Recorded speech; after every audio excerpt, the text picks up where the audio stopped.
Informed with Pacific Mornings. Talofa, welcome back to Pacific Mornings. It's currently 8:28. I'm Alavailala. Now, we've got a very special guest with us on the show this morning. The Prime Minister of Tuvalu, Feleti, is a leader at the forefront of one of the world's most urgent climate challenges. Tuvalu, a nation of low-lying atolls of approximately 11,000 people, is facing the very real threat of rising seas, forcing bold decisions about the country's future, including a landmark migration agreement with Australia.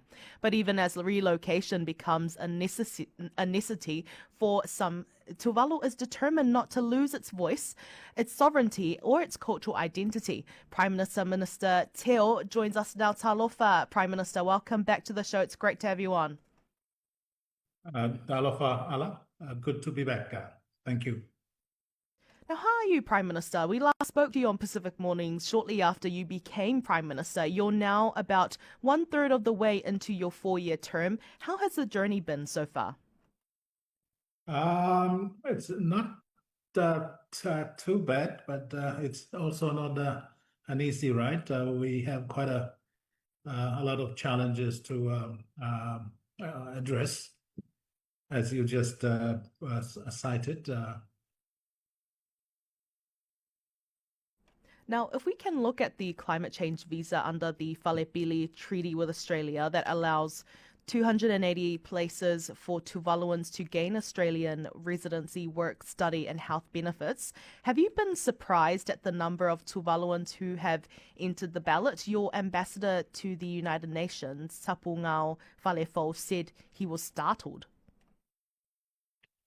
Well, for me personally, I'm not that surprised. It's a new initiative and it has generated a lot of interest. So I'm not too surprised by the large number of people that are interested in. Mindful, the ballot is not only open for Tuvalu citizens that are on island, it also open to Tuvalu citizens that are living abroad. So I'm not that surprised by the large number of interest. But at the same time, we have to manage the expectations of the people that are interested in this migration pathway, because they have to have enough resources to be able to travel to Australia, and also to have enough resources to initially set themselves up, because the scheme is only for the provision of permanent resident visas. It doesn't entail a ticket to go to Australia and money for them to set themselves up. So it's only the provision of the visa. People that are fortunate to be successful in the application, they have to fund themselves to Australia and to have the initial resources to set themselves up comfortably. Prime Minister, do you know what the exact number is now and how many more people are you expecting by the time it closes today? No, I don't know the numbers. I haven't asked. I'm sure I will be briefed after but I've heard it's a sizable number of applications. With that sort of interest, Prime Minister, how do you plan to deal with any backlash from people who miss out? That's a lot of people who will be frustrated that they didn't get the opportunity, right? Especially those, I'm guessing, who are living in Tuvalu. Well, we had to anticipate that, but we've done a lot of educational program leading up to this stage. That the number is only 280, the initial number, but it's an annual intake. So we've invested a lot in socializing the scheme and trying to manage the expectation of the people. So I hope those that may miss out, it's not the end of the world to them. There's another round of next year and the following year. So we hope that people will understand. At the moment, it's being open to all citizens of Tuvalu, wherever they may live, as long as they meet the basic criteria. Now, media reports say it could be as many as 4,000 people that have applied. What does it say to you that so many people are wanting to leave Tuvalu? Well, as I said initially, this is a new initiative. It will certainly attract a lot of attention. People just wanting to know what will happen. But as I said, the scheme entails only the provision of resident visas. It doesn't come with a package where you are being provided with a ticket. You're being provided with assured funding for you to settle in. So we, as part of the educational program that we invested in, we've tried to explain all these to the people. In a couple of weeks' time, we will be opening our High Commission in Australia, and that High Commission has been charged with the responsibilities of helping those that will be successful in this ballot. Prime Minister, at one point, Fiji offered some land for people in Tuvalu to relocate to. Have there been any further discussions about that? Sorry, which country? Fiji. Fiji. No, we haven't taken up on that offer yet, although we are conscious that the former leader of Fiji did make that offer, not only to Tuvalu, but to neighboring countries.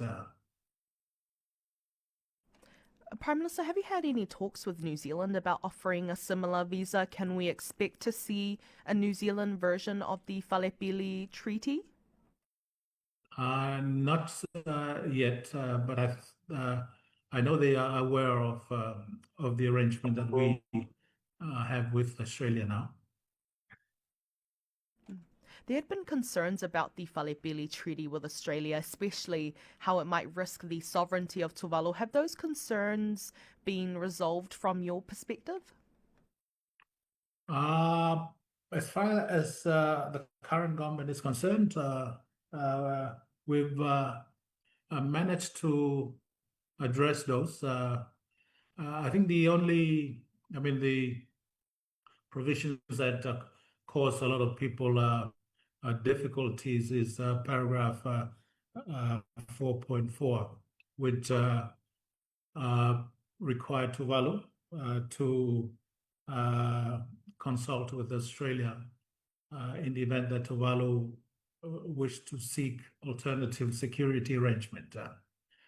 We've done that in terms of developing a explanatory memorandum that is an integral part of the treaty that explains the joint understanding of Tuvalu and Australia as to the scope and application of each of the provision of the treaty, including Article 4.4.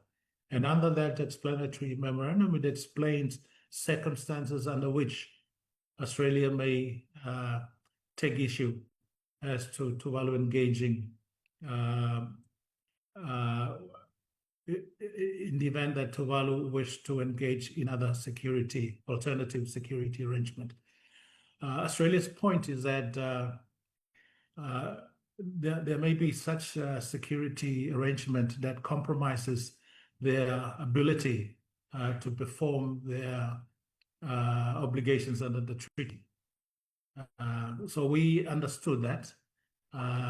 But Ala, if you look at the totality of the treaty, there are a lot of safety valves, if I may call them those, that we can pull ourselves out of the treaty. It's not the treaty is not something that's going to lock in for the rest of Tuvalu's life.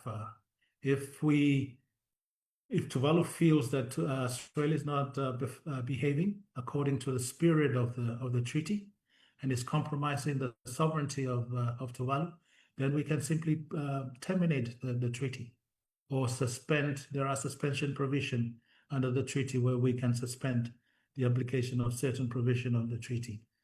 But there's also a governance arrangement under the treaty where a joint committee of both officials of Australia and Tuvalu that has been established, and they look after the management of the treaty. And if there are such issues, there is a strong commitment to resolve those issues amicably. But if not, then there are provisions under the treaty where we can terminate the treaty. Hopefully we don't get to that stage.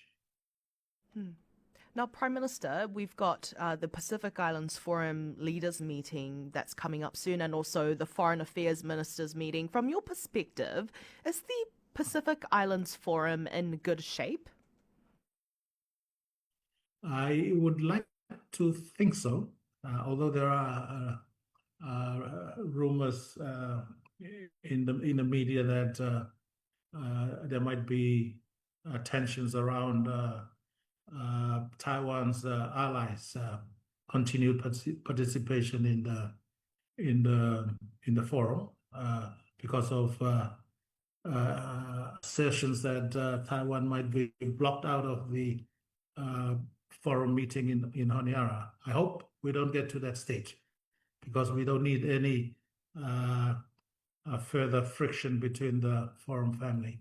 And we've been given the assurance, personal assurance by the Prime Minister of the Solomon Islands that that won't be the case. So at the moment we are, I would like to think that the forum is still intact and strongly paddling together forward. Now, Prime Minister, after all the hard-fought wins Pacific nations have had, and many that you've championed in climate diplomacy, how frustrating is it to watch major powers like the United States walk back on their commitments? And we take, for example, the Paris Agreement. How frustrating is that for you as a leader of one of the most climate-vulnerable countries in the world? Well, very frustrating, and it's a big dent on the confidence of us small island developing states on the utility of international multilateralism.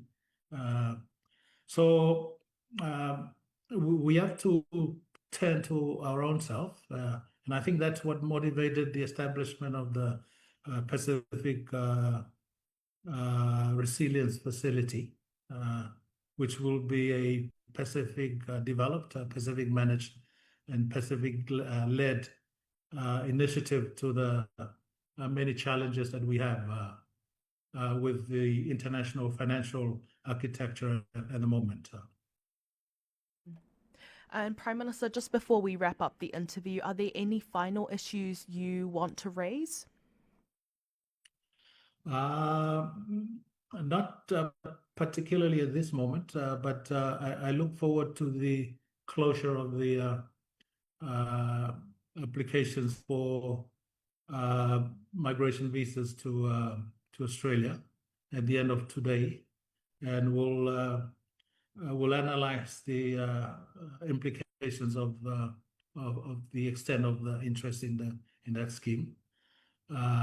And of course, we will need to manage the expectation of those that are successful in their application and those that will feel a little bit hard done by missing out on this opportunity. But the treaty, as it is crafted at the moment, is it has no end dates to it, so it's going to be an annual event.